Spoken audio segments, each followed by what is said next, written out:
আসসালামু আলাইকুম প্রিয় বন্ধুরা, কেমন আছেন?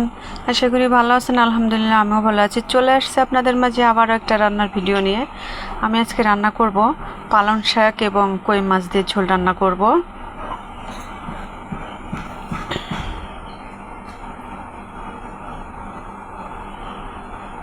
বন্ধুরা, দেখতেই পাচ্ছেন, প্রথমে হচ্ছে পেঁয়াজ, রসুন, জিরা, কাঁচামরিচ, লবণ, হলুদ দিয়ে সুন্দর করে মাছটা কষিয়ে নিব।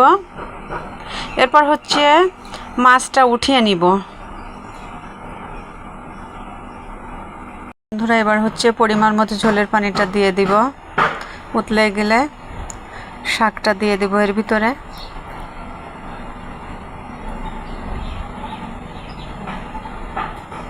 বন্ধুরা, দেখতেই পাচ্ছেন আমার ঝোলটা উতলে আসছে। এখন হচ্ছে আমি এর ভিতরে পালং শাকটা দিয়ে দিব।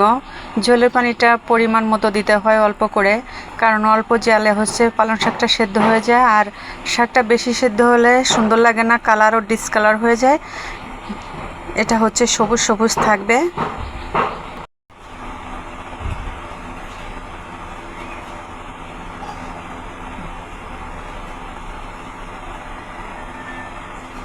বন্ধুরা, দেখতেই পাচ্ছেন আমার ঝোল রান্নাটা প্রায় হয়ে আসছে।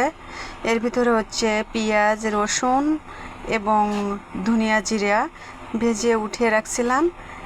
এটা বেটে তরকারি ঝোলটা যখন হয়ে যাবে নামানোর 1-2 মিনিট আগে সেটা দিয়ে দিতে হবে।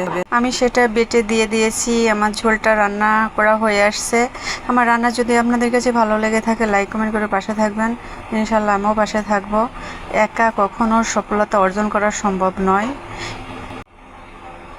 পালং শাক দিয়ে এরকম ছোট ছোট মাছ দিয়ে ঝোল রান্না করে খেয়ে দেখবেন অনেকটা টেস্ট লাগে। সব সময় কিন্তু বড় মাছ কিংবা মুরগির মাংস, গরুর মাংস ভালো লাগে না। এরকম রান্না কিন্তু ভাত খেতে অনেকটা সুস্বাদু হয়। কে কে এরকম খেতে পছন্দ করেন কমেন্ট করে জানাবেন। সবাই ভালো থাকবেন।